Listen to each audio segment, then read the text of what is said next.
قل إن كنتم تحبون الله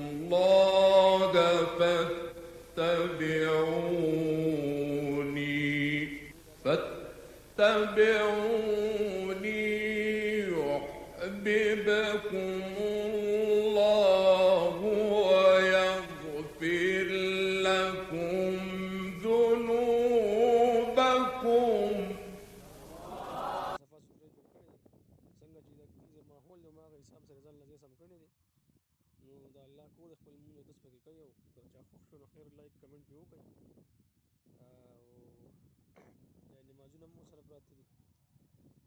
ماشاءالله ماحول هو ډیر زبردست دی. رسول خیمه چې په څه باندې مشهور ده نو مخکې ماحول دی کلیوال ماحول بالکل خاموشي ډیر د خوند او مزې زندګي پکې تېرېږي.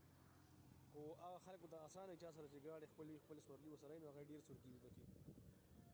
د ټرانسپورټ کې مسالې وي پکې ځکه چې بازارونو لږ لرې دا پاتې کېږي دا خلک. خو هغه ده نن سبا ټول ضروریات څیزونه چې وي نو بازارونو کې میلاویږي.